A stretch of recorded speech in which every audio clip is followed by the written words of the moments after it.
Narendra Modi has a very interesting chart, and there are several dates for his birth and time of birth. Um, One surfaced more recently. It's actually a certificate from his school that shows that he was born August 29th, 1949, at 6 a.m. in Vadnagar, India, which seems to be the most plausible chart for a man of his success. Uh, it shows him to be at the time of his birth. If you look to the eastern horizon, the constellation associated with Leo was rising at 6 degrees and 54 minutes. That becomes the most effective point of every house in his chart.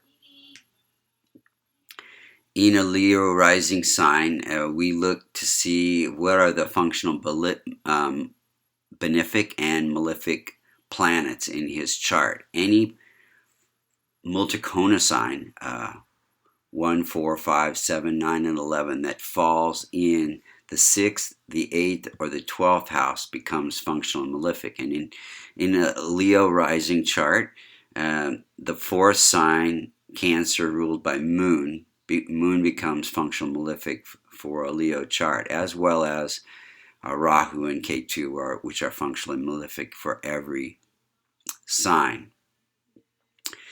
So in his chart, he has Sun in its own sign, very strong and well placed.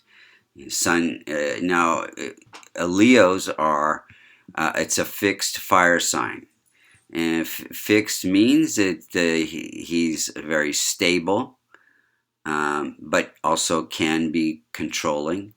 And the fire sign means he's very ambitious, driven, innovative, but also can be impatient. And so we're going to look at how the planets are operating and when they're operating in Mr. Modi's chart. Prime Minister Modi's chart. So Sun is strong. It's in its own sign. Sun has to do with government, and it is conjunct with Saturn. Saturn means service. So very strong chart.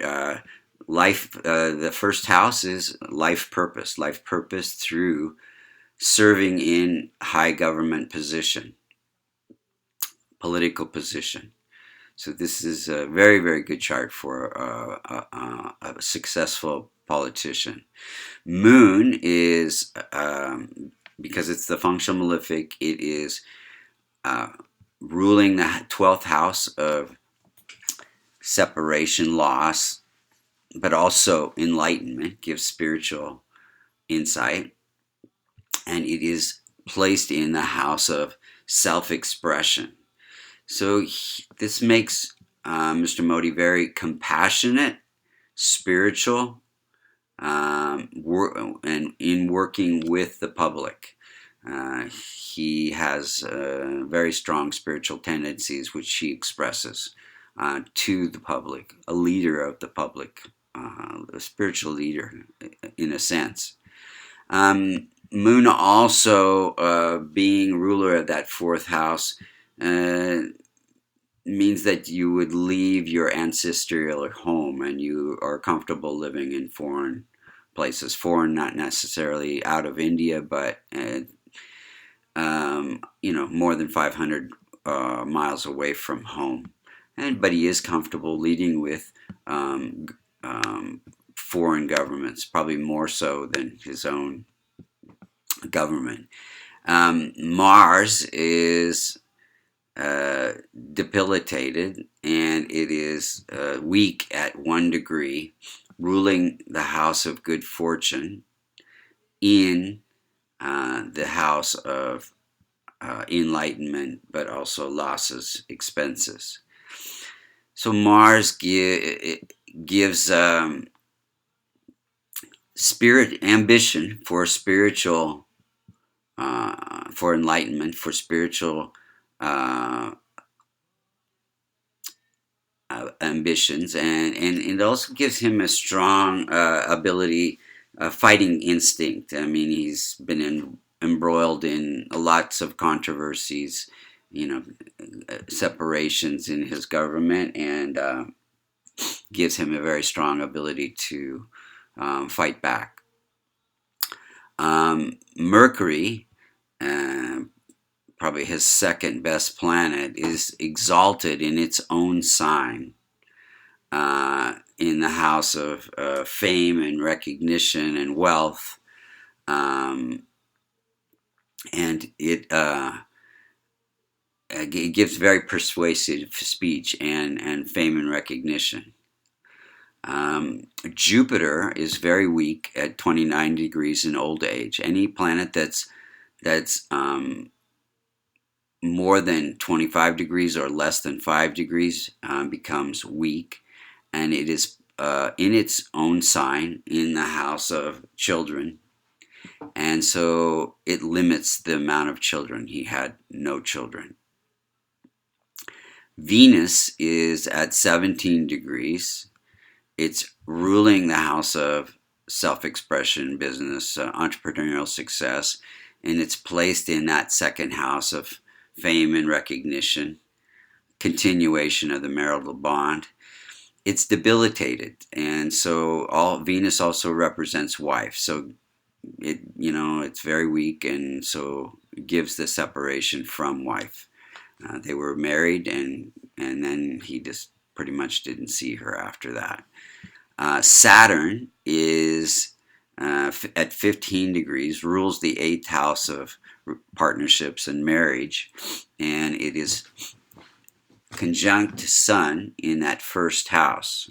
So as we said before, gives that strong government service combination, powerful.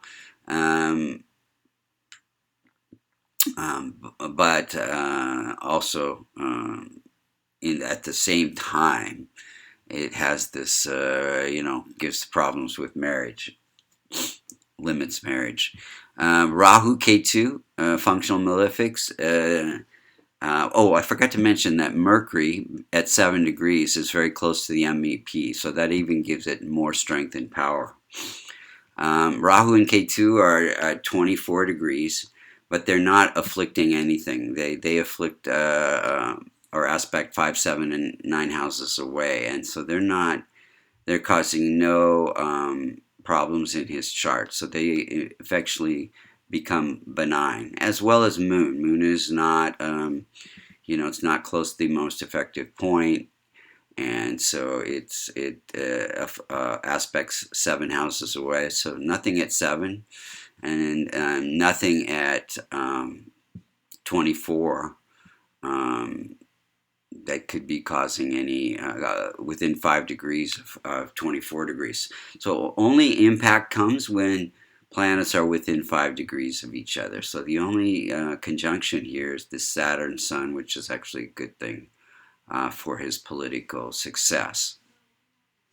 Now Rahu's in this house of in-laws, so causing some issues with in-laws, separation from in-laws.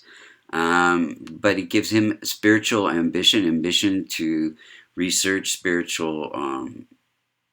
spirituality, and K2 gives insights into how to become recognized and famous. So they have some good, being eclipse planets, they can cause some darkness at some point. But they also give insights and ambition in his life. Now let's look at when the planets are operating. If you look at, he got married at the age of 17 during a Saturn period, which is befitting since his Saturn rules his house of partnerships. And during his K-tier period, he rose through politics in Gujarat, and did very well. And then during his Venus period, he also did fairly well. I mean, Venus is weak, but it has some good aspects. It's not good aspects for his wife, but good aspects for fame and recognition. And so during his Venus Sun period is when he won the PM position. And if we're looking forward, there are some challenging times. He's going to be in a Venus Rahu during the next election, but I still think he'll do well.